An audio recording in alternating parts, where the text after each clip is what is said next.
Çdo mend se me përgjegjësinë e pranuar dhe të marrë si shef i shtabit politik për Degën e Gostivarit, ndjej kënaqësinë që në këto momente të ngarkojmë të riun ton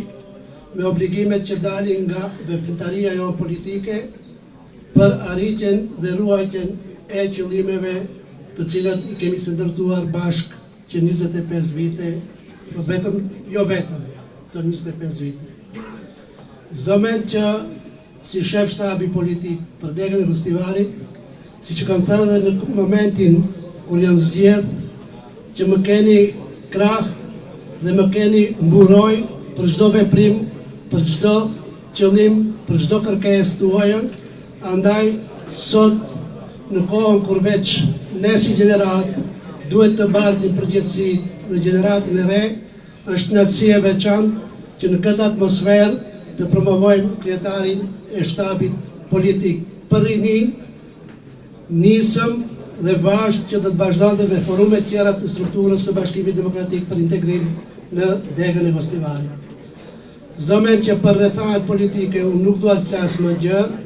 jemi dëshmitar të gjithë punëve që nuk janë bërë deri më tani, edhe pse pa legjitimitet të plot të shqiptarëve kanë marrë për obligim që të prezantojnë dhe të përfaqësojnë shqiptarët në institucionet qendrore. Për fat të keq, dëshmitar jemi të dështimit të madh, edhe pse kërkonin ndryshim për cilin shumë folën para një vjet. Është mirë që një pjesë e tyre po reflektojnë dhe mund të përshëndesim reflektimin, por me keqardhje se një gjë e tillë është para fillimit të zgjedhjeve të vitit të kaluar, por sikur që nuk donin të pranonin të vërtetën. Ja, e vërteta, sa do që të vonon për del në shesh, dhe është mirë që veprimet që i kanë bë,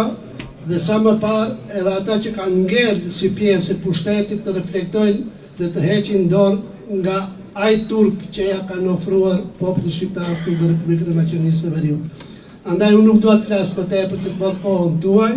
dua t'i lë kohë liderit ton dhe gjithsesi dua të lë kohë që sa më tepër kohë ju të këmbeni mendimet dhe bashkëbisedimet me liderin në kohën në vijim të këtij takimit tonë të përbashkët. Faleminderit për mundësi, faleminderit për besimin.